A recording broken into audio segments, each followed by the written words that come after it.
morning, everyone, and welcome to Energy Market Intel and the Effects on New Jersey Businesses. I'm Vinny Civitello, Communications Manager for the New Jersey Business and Industry Association. With us today are Lars Cleef and Rob Gibbs of Direct Energy Business. Lars Cleef has 20 years experience in the energy industry with focus on trading, hedging, and operations. Lars has traded hourly, next day, and term power markets in addition to managing pricing operations. As a managing energy advisor at Direct Energy Business, Lars manages a team that works with customers to develop supply and demand side solutions with the goal of reducing spend and managing risk. Rob Gibbs is a highly regarded legal and government affairs professional with 19 plus years of corporate experience and a strong background in regulatory and government relations. As a director of corporate and regulatory affairs, Rob leads Direct Energy's advocacy in the New Jersey, Illinois, and Connecticut markets through participation with national advocacy organizations, interaction with regulatory and legislative stakeholders, offering expert testimony in state legislative proceedings, and providing strategic guidance for new business opportunities. A few housekeeping matters before we get started. Today's webinar is being recorded and will be emailed to you tomorrow along with the PowerPoint for today's presentation, so be on the lookout for those. I'd also like to draw your attention to the questions tab. Lars and Rob would be happy to take all of your questions as you ask them, so don't hesitate to write them in as they come to you. So now let's get things started. Rob? Good morning, everyone. This is Rob Gibbs. Thank you, Vinny, for the introduction. And again, we have Lars Cleef also on the line here. And just a little bit about Direct Energy Business. We operate in 24 U.S. markets and 4 Canadian provinces. We provide more than 97 terawatt hours of power and 590 billion cubic feet of gas supplied. We have 400 megawatts of load reduction through our various demand response programs. We are the #1 natural gas supplier to commercial customers in the eastern U.S., and we're the #2 power supplier to commercial customers in the U.S. and Canada. We have approximately $11.4 billion in revenues in North America, and we serve 78% of the Fortune 100 companies and 60% of the Fortune 500 companies. So with that, I'll turn it over to Lars, and he can get us started on the energy price trends. All right, thanks, Rob. Good morning, everybody, and thanks again to the NJBIA for this opportunity to speak with you today. A couple of things I was going to talk about today are some of the primary drivers of prices that are set for electricity and natural gas, both in New Jersey and then broadly for the United States. And some of the main themes that I'll discuss here are the growing reliance of natural gas by the U.S. and New Jersey for both heating and also for the making of electricity. And then as we look a little further down the road, how the impacts of renewable energy generation are affecting prices for both electricity and also natural gas. So as you may have read in the papers, when we talk about natural gas in this country, it's really all about shale. And the technological advances that have been made over the last 10 or so years have really transformed the energy landscape in the U.S. and also in New Jersey. And it's allowed the U.S. to change from a net importer of natural gas to now a net exporter. The U.S. is one of the largest, if not the largest, producers of natural gas in the world, and is producing so much and so much at a cheap price that we are now able to export that gas around the world to satisfy the needs of Europe and Asia and other countries. But with all this supply of natural gas and the demand for it has also grown, there are a few problems with it. The chief problem is that yes, there's a lot of natural gas, but how do we get it to where we need it to be? And it doesn't happen by magic. In fact, it happens by pipeline, which is a lot less interesting, but a lot more complicated, because to get a pipeline built from where the gas is produced to where it's needed is very complicated. And there's lots of regulatory and environmental hurdles in addition to the expense. And nobody wants a giant 48-inch pipeline going through their backyard. I understand that. I don't want one either. But that's what needs to happen to get gas from where it's produced to where it's consumed. There's a large pipeline that is tentatively scheduled to deliver gas to New Jersey called the Penn East Pipeline in about a year's time, but it's running into a lot of problems and regulatory delays. But in addition to natural gas, New Jersey is one of the largest, has one of the largest reliances on nuclear energy to get its electricity. And but that is changing too, because natural gas, as much of it as there is and as cheap as it is, pressures the economics of nuclear generating facilities. And in fact, one retired not just a month ago. And the other two, in order to keep them alive and producing electricity, require state subsidies that the consumers in New Jersey have to pay to keep these units alive. So you can see the size of these 3 units in New Jersey: Oyster Creek, Hope Creek, and Salem. They're very large by generating standards, and to put that in perspective, 1 megawatt can power about 800 homes in New Jersey. So these have the capacity to power a lot of homes, and right now, because of the cheap natural gas, they're on subsidies to keep them operating. But the governor of New Jersey, and Rob will talk a bit more about this later, but has been a big proponent of renewable energy, and that's so renewable energy will gain traction in New Jersey just as it is around the country. It's part of a broader trend as the economics of renewable energy continue to get better and technology improves. So we're seeing more wind, more solar being built nationally and as well as in New Jersey. So this is something that has the potential to, again, transform the energy landscape, much as natural gas has. If we go to the next slide. So what I wanted to show here, and this is a busy slide, and we'll just walk through it, is the effect of natural gas on pricing over time. And so we have 2 key things that we're looking at here. In orange, we're looking at natural gas prices on the NYMEX, that's the New York Mercantile Exchange, back all the way to the year 2000. And in blue, these are power prices in New Jersey. So the gas prices are measured in million British thermal units, and power pricing is measured in dollars per megawatt hour.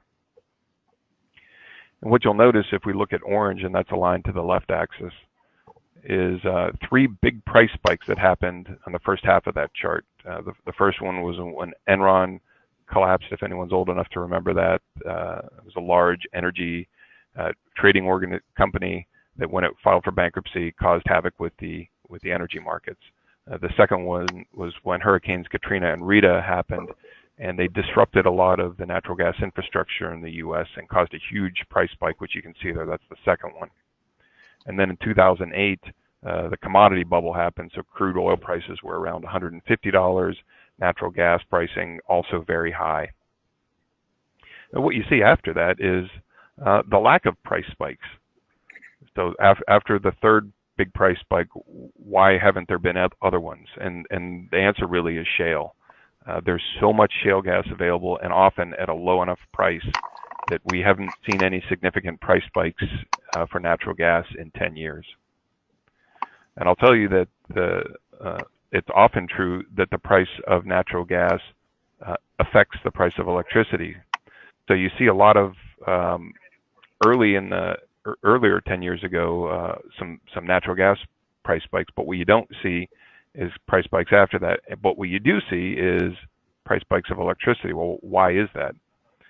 And that is because New Jersey is becoming more reliant on natural gas to make electricity, and there is insufficient pipeline capacity to get all the gas from where it's made to where it's needed. And that causes short-term price spikes when people are heating their homes and you use gas to make electricity. So it's that competition for pipeline space that causes constraints in the market and causes price spikes. So while there's plenty of gas available, the trick is how do we get it to where it's needed economically? And in the wintertime, that's becoming a problem, where historically you would see power prices spike in the summer. Now you see them prices spike in the winter when it gets very cold. And that's really because of the competition for pipeline space between people heating their homes and the need to make electricity with natural gas. we go to the next slide? And so this slide really highlights what I'm talking about. And what this shows is how electricity is made in New Jersey and what fuels make it. And what you'll see is historically New Jersey gets about half of its electricity from nuclear units. Now that's shrunk a little bit recently as that Oyster Creek plant retired, as I mentioned.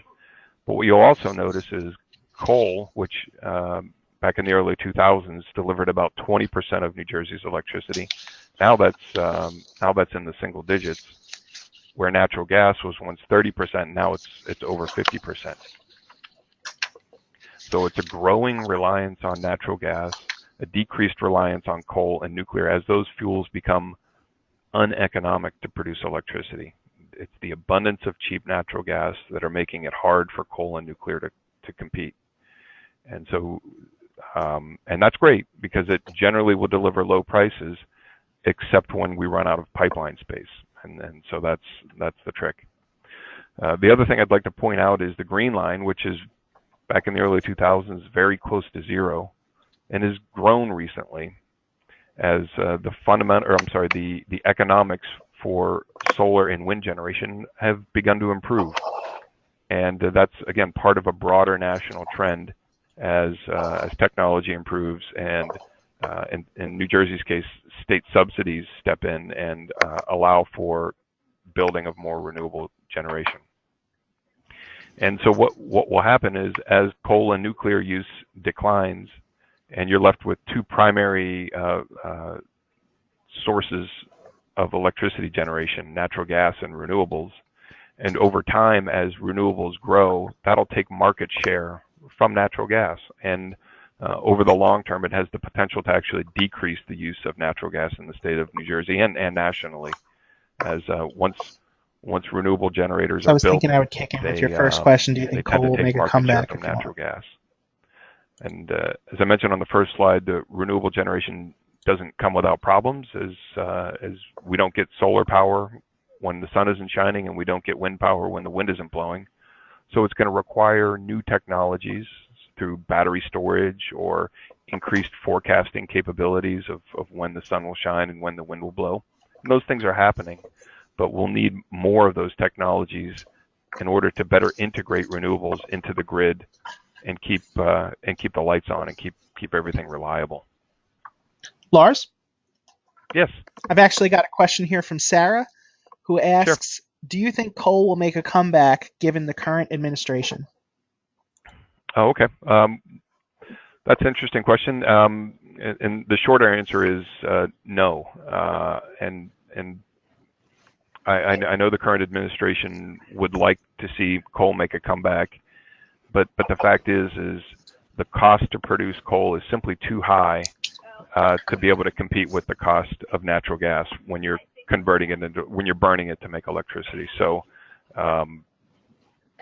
it's unfortunately it's not likely to change under this administration or any administration. The trend that's in place will likely continue to be in place. Can we go to the next slide? So I wanted to give the audience here an idea of where shale gas comes from. And the first thing I want to point out is if we look at the state of New Jersey, this map here shows where the shale basins are, or where drilling for shale is possible. And what you don't see in New Jersey is any of those shale plays. So while New Jersey is a big buyer of natural gas, it doesn't have any gas available to it in the state. So it has to be imported via pipeline from other areas. So we see the biggest shale play, which is called the Marcellus, and I myself am based in Pittsburgh, Pennsylvania, and when I sit kind of right in the heart of the Marcellus region, and there's lots of drilling activity going around in the outlying areas surrounding Pittsburgh. And what was 10 years ago, this region was producing almost none of the natural gas for the United States. Now 35% of all gas produced in America comes from the Marcellus and the Utica in and around Pennsylvania, Ohio, and West Virginia. So it's been a major sea change as far as the production of gas and energy in the U.S., where it once was 0 and now it's 35%. The other big production area that I'll point out is in Texas, in the western part of the state, called the Permian Basin, and that's a very large and very rich shale play, which has a lot of activity going into it now. And the last thing that I'll highlight is that 10 or so years ago, the U.S. got about 25% of its natural gas from the Gulf of Mexico in offshore rigs. So those big offshore platforms that you see, 25% of it 10 or so years ago came from those, of our gas came from those. Now it's less than 3%. So it's very expensive to build those platforms, and honestly, they can't compete anymore with the cheap shale gas. So it's very little gas in the U.S. comes from those offshore rigs. Can we go to the next slide? And this is the final slide that I have before I turn it over to Rob. And this is really what I wanted to highlight here is this is a chart that measures the amount of gas produced in the U.S. on a daily basis.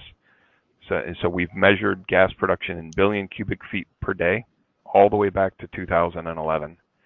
And you can see back in 2011, we were producing a little less than 60 billion cubic feet per day. And now it's close to 85 billion cubic feet per day. And that's entirely due to shale. We would not be in this position were shale not to be around. So it's really transformed the energy economy in the U.S. and it's mostly been served to lower pricing, because if we were to have to import natural gas in the U.S., that's very expensive, but now we can produce it domestically at quite low prices. The other thing that I'll highlight is you'll notice it's been a pretty straight line up of production, except in 2016 where it sort of flatlined. And I'd say that's actually because the U.S. was producing too much gas and we ran out of places to put it, and pricing crashed, and suppliers producers had to slow down their production to sort of rebalance the market. But the market's been rebalanced now, and you can see production has been growing steadily since the second half of 2017. So a lot of changes to the market, a lot of increase in natural gas, but it's not the only fuel. There's, as Rob will talk about, and I'll turn it over to him, there's big changes, especially as it relates to New Jersey. So thanks for your time, and I'll turn it over to Rob. Thanks, Lars. Appreciate it. Good morning, everyone, again. And this is actually a really great transition point, because Lars's slide, which you can see here, talks about the increase in natural gas production, and presumably it translates into use in the United States. But when we talk about New Jersey, we've seen a tremendous shift in the landscape of where New Jersey may get its energy from going forward. And for many of us who are from New Jersey, we know that when Governor Christie was first elected in 2009, and throughout his administration, he came out with policies that really did favor natural gas. And in fact, the 2015 Energy Master Plan updates put a tremendous reliance and support of natural gas and natural gas pipeline development. And I think that's where you saw some of these Penn East and other pipeline projects sort of germinate from. So when Governor Murphy was just elected this past year, we've seen a 180-degree turn from the prior administration goals, and New Jersey is now once again a very clear leader in clean energy policy. And that really started right off the bat with the governor signing a number of executive orders, and I'll talk a little bit more about RGGI in a minute, but included efforts to begin the process to rejoin the Regional Greenhouse Gas Initiative that 9 other states are a member of. New Jersey was a founding member many years ago. There were 10 states, and then Governor Christie dropped out of it. But it really started this year with the Clean Energy Bill, Assembly Bill 3723, which was signed into law by the governor in May of 2018. And it had a number of energy related goals and policy that will impact our energy future and our energy costs, particularly for business going forward. So just a few of those goals are here on the slide. The legislation itself called for 50% clean energy by 2030. Governor Murphy subsequently signed an executive order that calls for 100% of renewable energy by 2050. It has a goal of 3,500 megawatts of offshore wind by 2030. That's in really stark contrast to the Offshore Wind Economic Development Act legislation that was signed by Governor Christie in 2010, which had an initial goal for offshore wind of 1,100 megawatts. The Clean Energy Bill also had a goal of 600 megawatts of energy storage by 2021 and 2,000 megawatts of energy storage by 2030. Included in the Clean Energy Bill were energy efficiency reduction targets for both the power and gas utilities. And so for the electric power utilities, it's a 2% annual reduction. And for the gas utilities, it's 0.75% reduction. And, you know, the utilities, again, I'll talk about it in a few minutes, they're well on their way to figuring out how they can achieve those goals. The Clean Energy Bill also talked about accelerating the solar RPS. Many of us know that over the last 10 years or so, the solar industry has been sort of bailed out of, financial disaster now 3 times, 2008, 2012, and then again in 2018. And there's new reports in the news saying that they may be in trouble again due to the SREC program being phased out, and we don't know what's going to take the SREC place. So they're kind of concerned that they're facing another cliff that they're going to fall off of.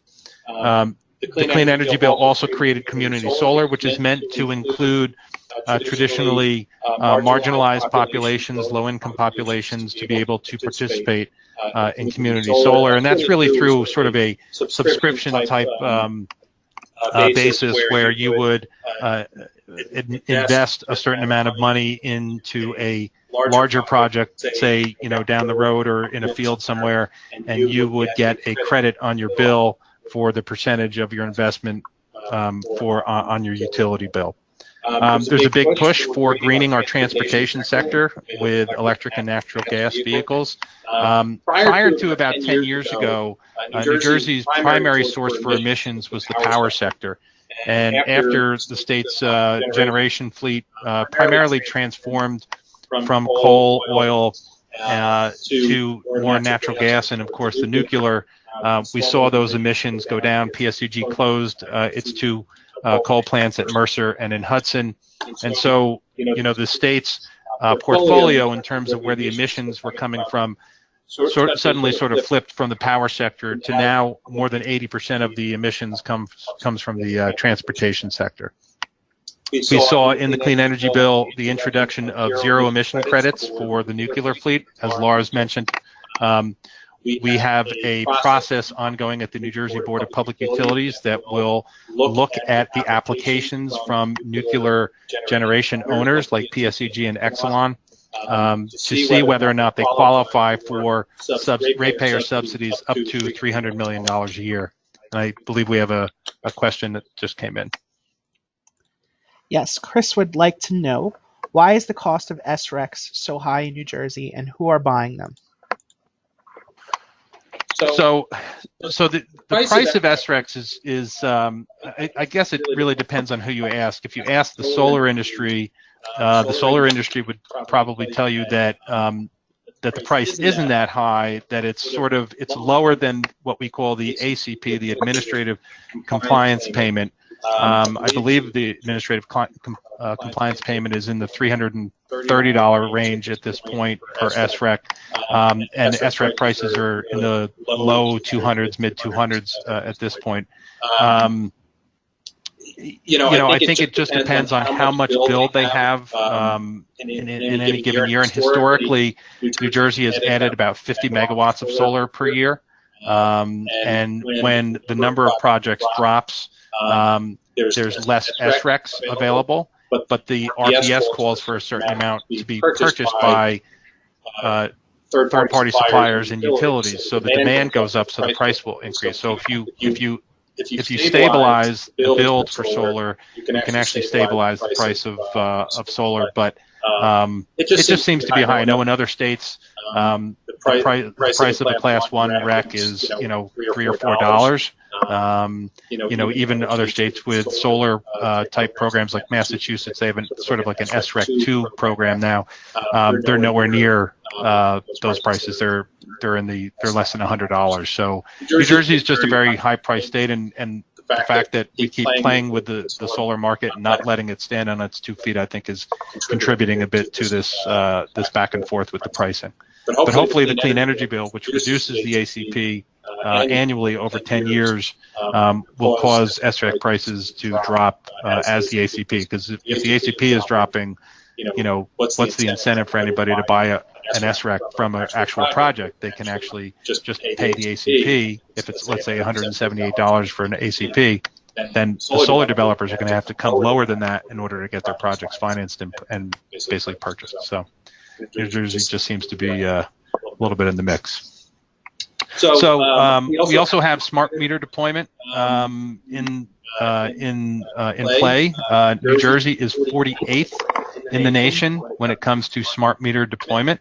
By the time, unfortunately, we get our act together, we could be 50th. But smart meters can play a huge role in energy efficiency and consumer choice because it gives you that granular data on a interval basis. So you can actually measure energy use by the minute. Typically, it's in 15-minute intervals, and when you have that type of data, you can pinpoint where your energy use is coming from. There's also products and services out there that actually pinpoint which piece of equipment is using how much electricity. So when you have all of that data from smart meters, you can better manage and reduce your energy use. So smart meters are important going forward. And again, as I mentioned earlier, we have Governor Murphy. One of the first things that he did was issue an executive order directing the state to rejoin RGGI, which imposes an allowance on carbon emissions. All of those costs are passed on to ratepayers, and they are returned to the states to help fund clean energy programs. Just to give people a sense of sort of how much we're talking about prior to Governor Christie pulling out of the program. From 2009 to 2011, New Jersey collected $118 million from the RGGI program that should have been funneled into its clean energy programs. But as we all know, the Clean Energy Fund at the BPU has been raided continually over the years to help fund the general treasury. So unfortunately, some of that money was not going to where it had to go. So as I said, all of these policies that the governor has put into play has a cost. And so here's just a pretty general estimation of what we think energy costs are where they're going to go in New Jersey. We're talking $1.5 billion to $2.95 billion per year in additional energy costs. And there's a lot of factors in that, but you'll see that's broken down on the right-hand side here. The Clean Energy Bill is roughly $700 to $900 million per year. That includes the acceleration of the solar RPS. We're looking at roughly $500 million to $1.75 billion per year for offshore wind. Offshore wind traditionally has been very expensive. The costs are coming down. In fact, apparently in Massachusetts during a recent solicitation, they were able to achieve a price of $57 per megawatt hour. I think that's a little low for New Jersey, given sort of our cost structure here and probably the need to include union labor in any construction projects. So we're probably looking closer to the $7 to $1 billion range. Each of these projects are multi-billion-dollar projects. When I was doing offshore wind several years ago, developing a project off the coast of New Jersey, it was roughly 350 megawatts, and the price tag back then was about $1.8 billion just to build that 350 megawatts. So you can imagine if the governor has a goal of 3,500 megawatts of offshore wind, what those costs would be, capital costs would be. And again, they will come down over time as manufacturing moves to New Jersey or the United States from Europe. to build the turbines, the towers, the blades, the ships that install these facilities. But we're still anticipating a fairly annual heavy cost for offshore wind. The nuclear ZECs, the legislation actually spells it out for you. It's about $300 million per year just for the nuclear zero emission credits that will go to plants either in New Jersey or in Pennsylvania. And then, of course, there are some costs that we just don't know yet. Energy efficiency. Utilities will likely seek some type of decoupling, which would take away the incentive for energy efficiency to compensate them for declining sales as people use less energy. Energy storage, which is basically battery type technologies. And the question there will be who actually pays for that, who owns the energy storage. Are they third parties like Direct Energy, or will it be the utilities that get to rate base those assets for a pretty high rate of return? Community solar, we don't know the price tag yet for that. And smart meters, even though I have it in the costs are unknown section, we actually do now have an indication of how much smart meters will cost. PSEG just filed its Clean Energy Future filing, and they include a section in that filing called Energy Cloud.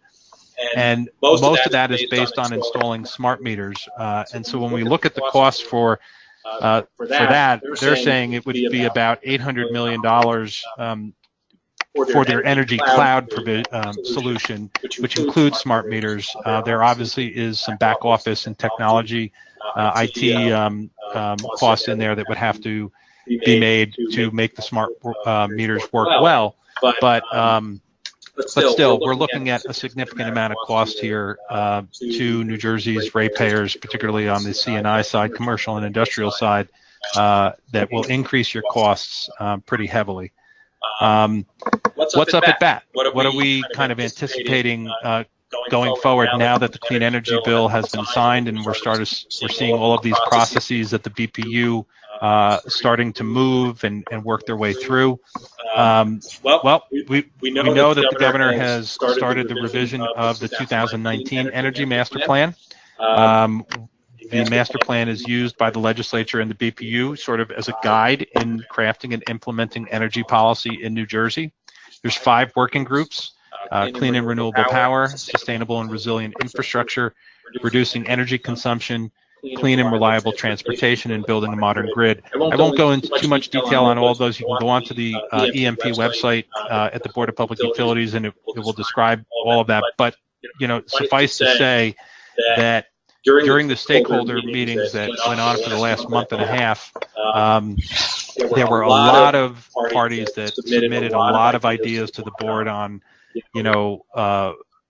promoting electric vehicles, distributed energy resources, combined heat and power, microgrids, you name it, it's all been discussed in these stakeholder meetings. And I suspect that the board and the state will have a pretty tough time whittling out what they really want to do and what from a cost perspective is effective to do, because I think the governor is aware that New Jersey is one of the highest priced energy states in the country. And while we do need, from a climate change perspective, to possibly move towards cleaner sources of generation, there is a price tag to all of this, and I think the governor is aware of the impact of all of these different things that have been put into play may have. So again, there will be an upfront cost component, but obviously the goal of the Energy Master Plan will be to have potential savings down the road. We also have a number of utility rate cases that we all know impacts our rates that we pay and what businesses pay at the bottom line. All the utilities seek periodic adjustments to their revenue requirements. Sometimes those result in higher costs and sometimes they don't. PSEG has a rate case currently pending where they're seeking a 1% increase. Now that may seem like a really low number to folks, but keep in mind that their ask, PSEG actually reduced the amount that they were seeking because of the federal tax bill that was passed earlier this year at the federal level, and that gave PSEG favorable tax treatment on a number of their revenues, and so they were able to reduce the amount of ask in their current rate case. So that's 1%. Atlantic City Electric is currently seeking a 9.5% increase. JCP&L back in 2017 got a 3.6% increase. New Jersey Natural Gas actually decreased rates by 2% in 2018, and South Jersey Gas got a 1.2% increase in 2017. And rate cases are not the only thing that impacts your costs. Utilities often file what they call modernization programs. So whether it's for gas pipelines or infrastructure for the power sector, transmission lines, distribution, raising substations above flood level, all of these things ultimately have a cost to you. And the one I would highlight is PSEG's Clean Energy Future filing, which they just made last month. That is a $4 billion, and that's with a B, like baby, filing. And they included a number of different topics in that filing that they're seeking rate recovery from and a rate of return on. Energy storage, $180 million, $2.8 billion for energy efficiency programs. Those are new and existing energy efficiency programs that they want to do for both the residential sector and the commercial and industrial sector. $364 million for electric vehicles, and that includes infrastructure, charging stations, that type of thing. And then, of course, as I mentioned earlier, the energy cloud for $800 million, which includes smart meters. So, from the retail market perspective, we look at providing consumers with choice, whether they're residential or commercial and industrial. And we have a number of concerns that sort of in New Jersey that we think should be addressed by the Board of Public Utilities and the state government. And one of those is the ever-increasing RPS mandate that both residential and C&I customers are asked to do. And these are really mandates that consumers buy through their rates, certain technologies like solar, wind, hydro, biomethane, those types of things, rather than allowing you, the consumer, to choose where you'd like to get your power from. And when we favor ratepayer subsidized utility energy efficiency programs over market-based offers to consumers, that also skews the market towards away from consumer choice and more towards a mandated menu of items that you have to choose from. So we'd like to obviously see the state, continue to promote competitive markets, both on the commodity side as well as on the offerings, the value add offerings. We also think that it's time to really look at where New Jersey is in its energy market. The Electric Discount and Energy Competition Act, ADECA, was signed into law in 1999, so it is 19 years later.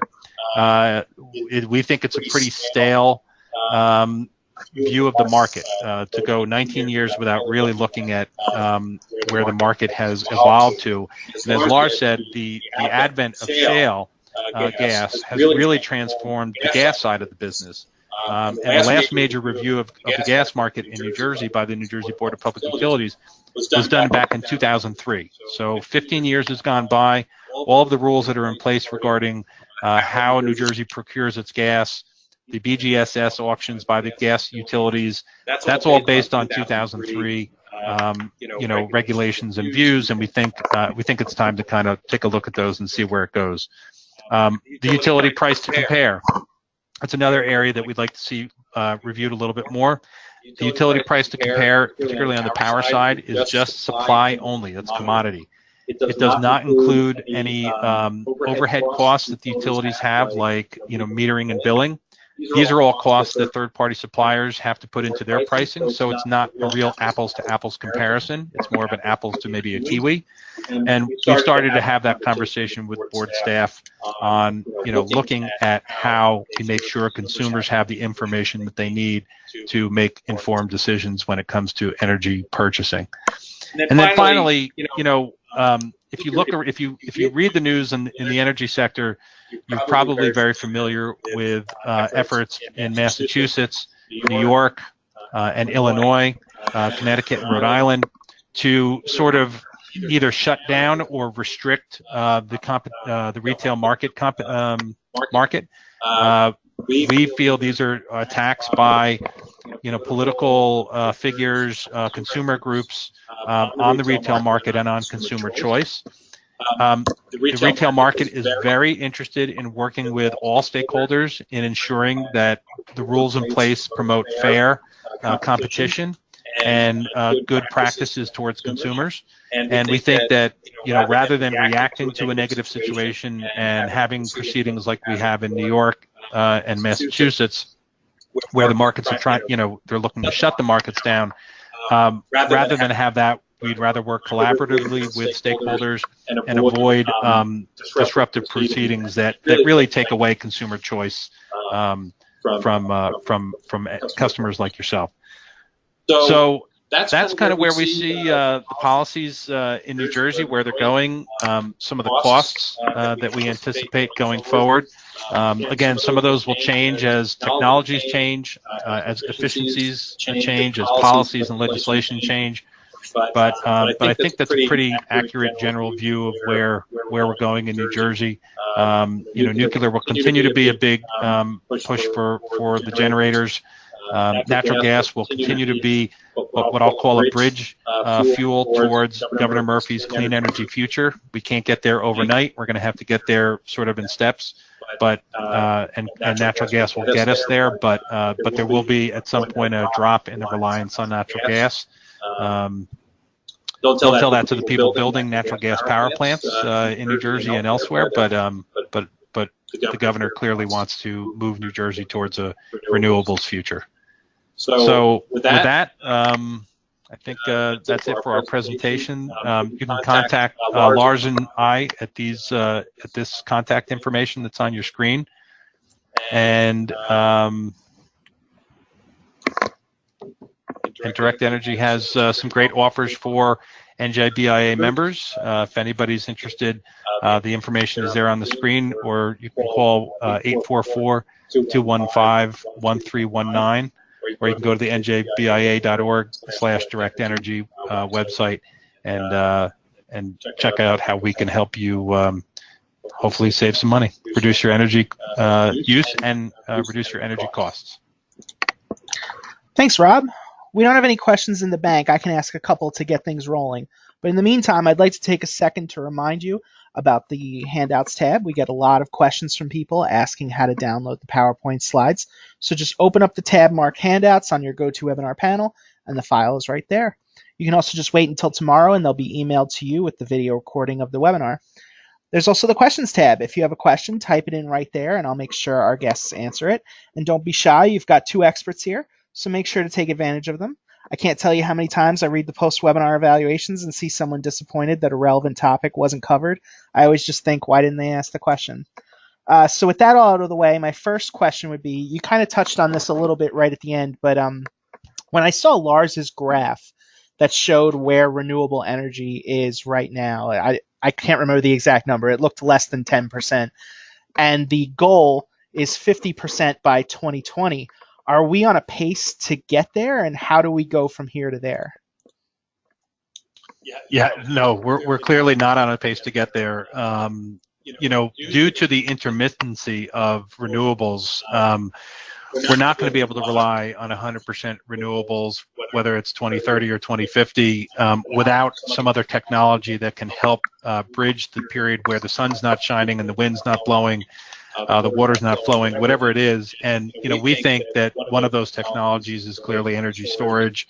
Other forms of distributed generation, on-site generation for particular buildings or households, will have to kind of fill those gaps. But New Jersey's, if the governor's goal of 100% by 2050 is realistic, we have to start really moving towards larger solar installations. Offshore wind is going to have to be more than 3,500 megawatts for the goal, although I'm not sure we have the space in the ocean to do it. I don't think we can get there where we are now. We have to include some other technologies like storage and energy efficiency to really get to that goal. Okay, my next question would be, our members, there are New Jersey companies looking to raise awareness for how we could make New Jersey a more competitive place to do business. What would you say our members could do to do that? Oh, I mean, that's pretty easy. It takes not just an organization like NJBIA to advocate on the members' behalf, but the members should really be advocating on their own behalf as well. So, my biggest advice would be, contact your legislators in your districts that your business is in, and go talk to them about how energy costs impact your business. Are they high? Are they just making you not competitive with your competitors? Do other states look attractive to you because of lower energy costs? Are you thinking of moving to other? These are all things legislators need to understand, because they often make energy policy decisions in a bubble without really listening to the voices of organizations like the NJBIA. I mean, NJBIA has been a great partner, on a lot of different topics, and Direct Energy works closely with NJBIA on many of them. But I would just say that don't leave it to an organization to do all of your advocacy for you. Do it yourself. Contact your legislators and absolutely write the governor a letter. Cool. We've got two here that are kind of related. So I'll throw out Megan's first. Why do electricity prices tend to follow natural gas prices? Oh, sure. I can take this one. It's often the case that the way power plant dispatchers turn on their power plants, it's what's called a least cost first option or model. So the way power plants are dispatched is in order of economy. So the lowest cost units are turned on first, and then the most expensive are turned on last. And the trick is that the most expensive ones that are turned on last are the ones that set the price for everybody. And it's often the case that although natural gas prices are cheap, there are some very small power plants that are turned on only in peaking periods, and those are typically small natural gas plants. So when you turn those on last, that sets the price for everybody, and that develops the correlation between gas and power. So it's those peaker plants that are turned on last that set the price for everybody, and those are typically driven by natural gas. So that's why there's a correlation. I think you may have just answered the next question in that one, but I'll throw it out anyway. Kim asks, if natural gas is so cheap, why do we see price spikes? Yeah, it's really a local problem, and so I sit here in Pittsburgh, Pennsylvania, and I'll say that because we're in the heart of the Marcellus and Utica, we don't have a supply problem because the gas is produced and consumed here. We produce the gas, and it has to be imported into New Jersey, and there's simply not enough pipeline space to get it there. And so you have periods of high gas demand that cause constraints, and you'll have price spikes as a result. We've got one more here from Michael, but keep them coming and we'll keep the webinar going. So what can we anticipate the governor, legislators, wow, I can't talk today, or utilities focusing on that may impact energy costs? I think the big issue going forward is going to be energy efficiency. As I said, there's a number of different policies that are being implemented, which will have an overall cost. But I think the conversation going forward will really focus on energy efficiency. There's a huge push from the environmental groups, consumer groups, to really figure out a way how to lower basically energy use in general. And the governor is a very big believer in climate change, and the kilowatt hour that's not produced is the cheapest one out there. And so I think the goal of the governor is to really reduce energy use, reduce emissions, and at the same time encourage people to conserve and put all these policies in place. And I think the fact that you saw PSEG's Clean Energy Future filing come out, I anticipate the other utilities probably are we'll be coming out with the same type of filings in the very near future, and most of it will focus on energy efficiency. Well, that looks like all the questions we have, so I think it's a good time as any to bring things to a close. Don't forget, all of you will be receiving a recording of today's webinar and the PowerPoint slides via email, or you can go to youtube.com/NJBIA and you'll be able to check it out today. Lastly, when you close out of the webinar, a survey will come up on your screen that we hope you'll fill out so we can understand how to best provide you important information in a webinar format. Our next webinar, How to Retain Top Talent, will take place Wednesday, November 28th, so by all means, feel free to register for that one on our website at njbia.org. So until next time, for Lars Cleef and Rob Gibbs, this is Vinny Civitello thanking you for being with us this morning and wishing you a good day.